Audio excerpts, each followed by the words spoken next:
What up, fam? It's your favorite cousin, your favorite nephew, your favorite uncle, your favorite father, your favorite son, your best friend's best friend. It's me, Dr. Larry, and welcome to Living For You, the YouTube channel. This is a safe space. It is a positive place in which we come together, we grow together, and we learn from one another about many things on this journey we share in common called life. Welcome. welcome. Actually, this is one of the best places you can be out on these internet streets.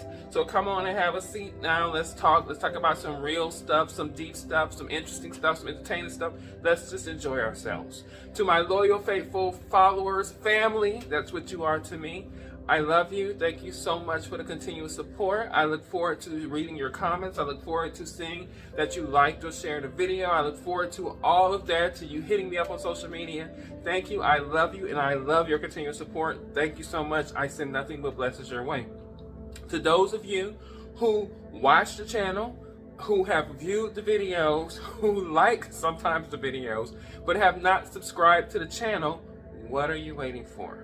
Go ahead and subscribe to the channel, become a part of this family, join this movement. This movement is growing, it's great, it's love, it's peace, it's happiness, it's joy, it's acceptance, it's acknowledgement, it's all of this stuff here that I want you guys to feel. So subscribe to the channel and join the movement. To those of you who've never seen my face before, hi. I am Dr. Larry Smith. I am a certified life and spiritual coach, entrepreneur, historian, educator. The list goes on and on and on. If you want to know more about me and about my coaching business, which is Live For You Coaching, you can actually go out to www.liveforyoucoaching.com. That is www.liveforyoucoaching.com, and you can find out more about me, my business, what I offer, and all kinds of things.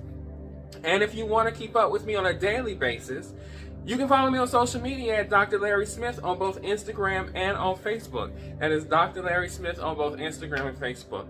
So welcome to you guys new, and hopefully you decide to subscribe and join this lovely family. So family, I wanted to get on because it's been on me to kind of talk about family pathologies, things that are passed down. So I kind of want to begin a series, but I don't want to put the restraints on it to make the promise that this is going to be a long-term series. I'm just throwing it out there because I felt moved to talk about family pathologies. As many of you guys know, I am reading Peace from Broken Pieces by Miss Iyanla Vanzant, and it is starting to invoke in me kind of the consideration and the thought and the emotions around some of my own familial pathologies. So I want to get and talk about some of those things and share my reflection of those things. Yes, I'm going to still do my book report at the end of the month on the book that I'm reading. However, I thought that this is a subject that I think we all would benefit from. Myself to discuss it and you all to listen and possibly share your views and your perceptions and your experiences down in the comment section, because you are just as important to this movement as I am. So anyway, so the pathology I want to talk about today is the feeling of not being good enough or not being good. I grew up in a very strict religious household, and part of my religious upbringing, building foundational stuff, was that I'm an ungrateful sinner and I have to beg and plead and work very hard to be seen as worthy.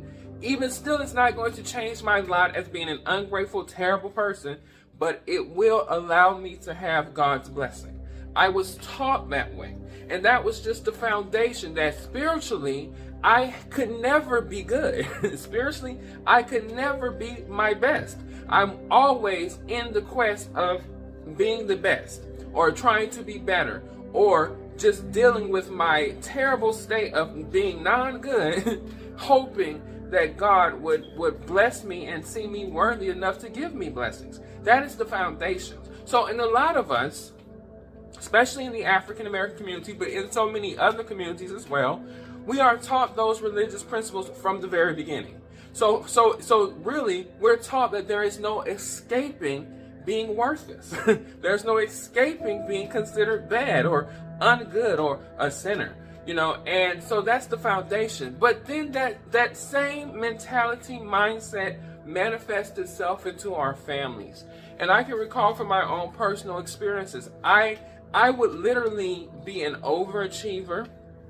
I would make straight A's or A's and B's in school.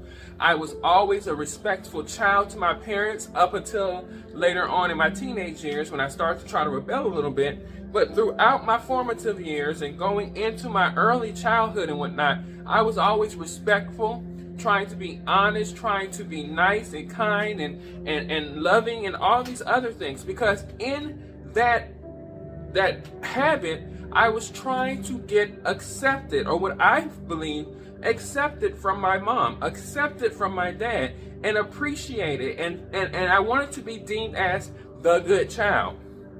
But it was kind of an uncertain, shakeable situation, because on one hand, yes, my mom would say, "You're my good child."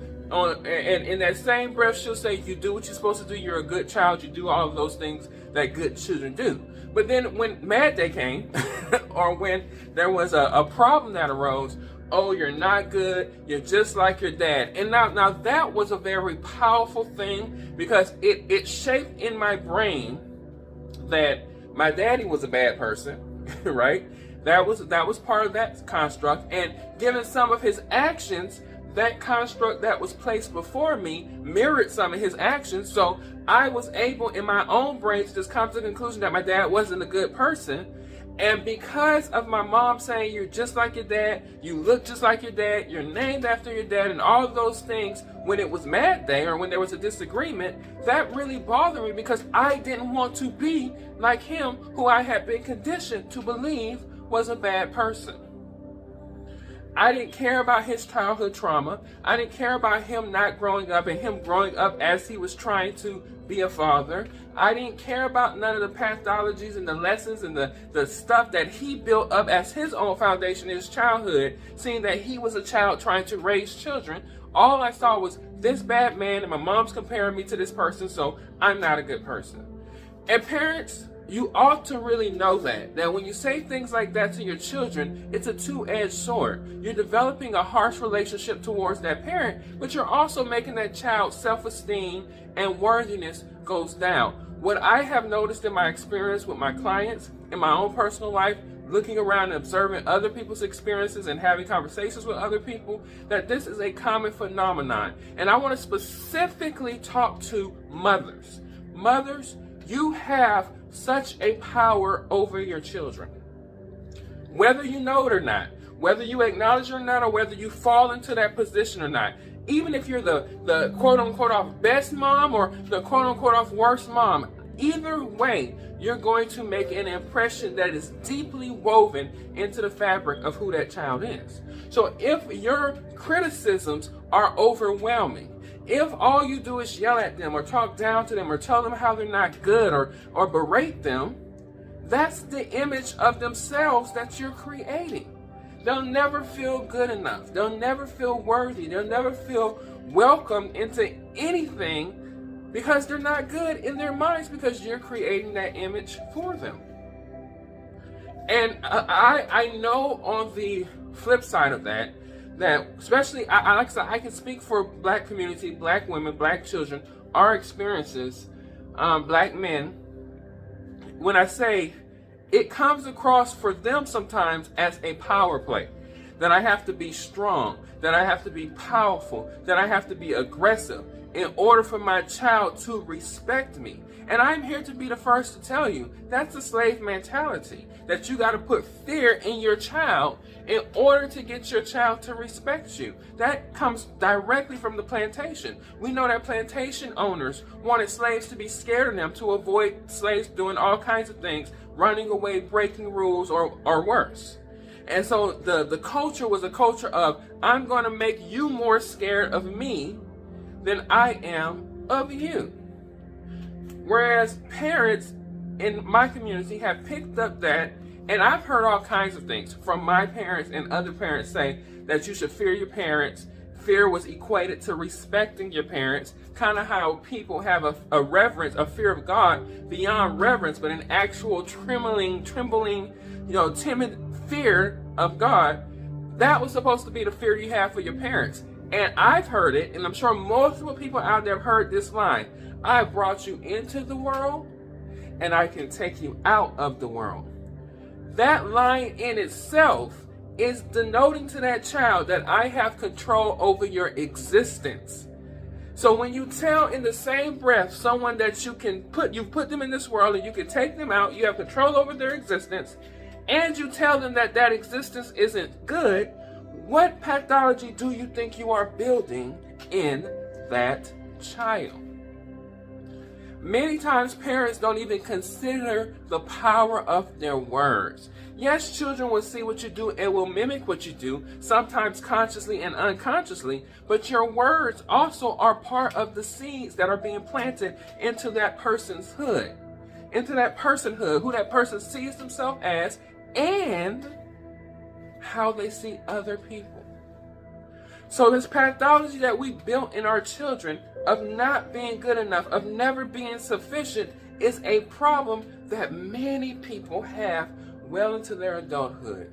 For some of us, like myself, we become overachievers and we try to prove that we're worthy. For others of us, we live a life defeated.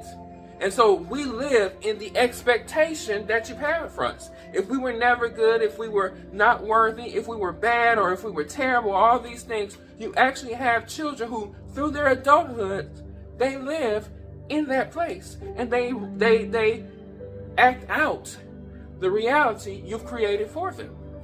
I am willing to bet, and I haven't done the research myself, but I'm willing to bet if I go into a prison and I talk to repeated criminals, people who do crimes over and over again, who spend their time in and out of jail all the time, I guarantee you one of the things that they are going to talk about that came from their childhood was this feeling of unworthiness, this feeling of being bad, this feeling of not being good. And that comes directly from the pathologies that our parents put on to us. Now, in a centered place, as an adult, I can go back and look at the pathologies of my parents before me and see where they came from. My mom, for example, I just mentioned that sometimes she would tell me, "You're no good, you're just like your father," when that was a moment. But then I go back and I review her story. And she was being told the same thing by her mom, who was being told the same thing by her mom. Do you see the pattern? It's almost as though, and like I said, I can't say this for certain, but it's almost as though sometimes parents, in their feeling of unworthiness, intend to put a feeling of unworthiness into their kids, either consciously or unconsciously, so that everybody's equal. You're not going to be better than me. I remember seeing something on TV. I don't know if it was on TV, it was a movie, I can't remember, but I've seen this acted out multiple times on media, in which, you have the angry dad who tell his kids, "You think you're better than me? You think you're better than me?" And he tries to make his kids feel as though they're not better than him. They go off to college and they come back and he feels challenged. And some of us have had that experience in which our parents were jealous of us. And there is nothing worse in parenting for a parent to be jealous of the accomplishments of their grown children. You would think that the parents will want their children to do more than they do. You would think that the parent want their children to be successful and have good lives. But there are situations in which parents feel threatened by the success of their own children, jealous of their own children. And part of that comes from their inherited pathology of feeling unworthy, not good, not wanted, bad. So we take things and we continue to pass them down. I'm not saying don't give positive feedback.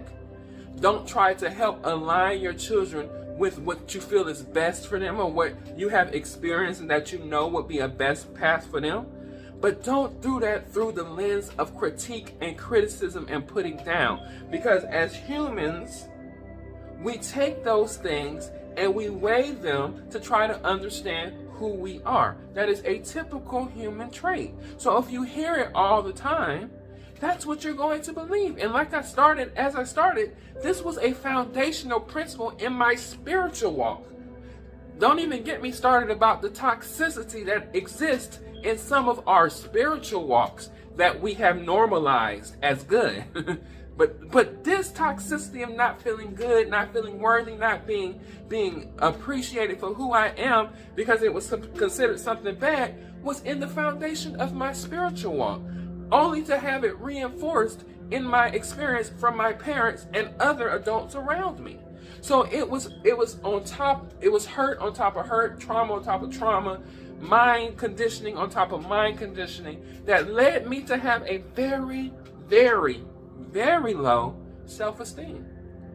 If you had spoken to me 20 years ago and said, Lawrence, get on camera, talk to people, say what's on your heart and your mind and in your spirit, I would have been too timid to do it. And you know why I would have been timid to do it? Because I would have felt like I wasn't good enough. I would have felt like I didn't have the tools to do it. I would have felt like I didn't have the words, the knowledge, the education, or whatever it took, the charisma, whatever it took to get here on this camera and do this. I felt as though I didn't have it back then because I was in a place of thinking I wasn't good enough from my pathology that I was given from my mom, who possibly didn't think she was good enough, from my dad, who possibly didn't think he was good enough, from other adults in my life who possibly didn't think they were good enough, from my religion, where I was taught that I could never be good enough. Broken people break people. Hurt people hurt people. It is not by accident that some of us go through traumas in childhood. Because if you look at the childhoods of your parents, you might see some of those same traumas. You might see some of those same hurts in your grandparents' life, in your great-grandparents' life. And no one actually stopped and said, this is a pattern I must break. Not just I must break, I will break it. I won't pass this down to my children because I know how it feels. But sometimes we get so caught into the monotony or into the automatic movement of just living and existing that we don't take time to consider things that don't work for us, and we just keep doing things that we know. And sometimes things that we know are broken. Broken people break people. Hurt people hurt people. It just is what it is. So the pathology of creating the pathology of not being good enough, having it within you and passing it down to your kids is one of the worst things we can do for the future. Because we have a future of kids now in existence and a future, a past of kids that exist that didn't feel worthy, and they've been living lives within that unworthiness. We will stop hurting each other when we can see each other for how we see ourselves. And if we see ourselves in love, we can love another. But until we break that pathology of not being good enough, break that pathology of not being sufficient or being bad, we're going to continue to see the same cycles over and over again within our communities, within our country, within our world. The biggest problem that I believe that faces the world today is people's low self-worth and self-esteem. They see themselves lower than they actually are. And in my opinion, they see themselves lower than God actually sees them. In my opinion, God sees you as everything. You are creative, you are powerful, you are wise, you are strong, you are smart, intelligent, powerful. If we can all just take that power and hold it and honor it and cherish it and believe that it matters and means us, we can change this world for the better. But it starts by breaking those pathologies that we're passing down and that have been passed down to us and were passed down to those who came before us. And one of the major pathologies is the pathology of not feeling good enough, not feeling worthy, feeling bad. You're not bad, you are good. You were created for good. You are created to put good into the world. You are worthy of being here. You are valuable, and this world needs you. So let go of that boundary. Let go of that chain. Release yourself from bondage of feeling of not worthy. Even if you heard it as a child over and over and over and over again, your parents were wrong. The adults in your life were wrong. If they told you that, they were wrong because they were telling you something that God doesn't see in you. You are greater than you know. Accept it, honor it, love it, understand it, and hold it as your truth. And take this, if you're going to be a parent, and dump that onto your children so that they're powerful manifestors, powerful co-creators with God, manifesting a life of enjoyment, of peace, of honor, of self-esteem and self-worth. So when we start breaking these pathologies, when we start seeing the shift happen, not just in our lives, not just in our communities, but in the world. That's it. That's it. I had to go on there. Like I said, I'm not going to 100% say this is going to be a series, but I'm definitely going to do some more talking about familiar pathologies, family pathologies, things that are passed on to us. And I'm going to share my own personal experiences because it's weighing heavy on me, and I feel like I just have to let it out. And when I let it out, it makes me feel better to talk about it and to just get into some of those things with you all. As I always say, I love you all with the highest love that God can possibly give a person to give another person. And I will see you all in the next video.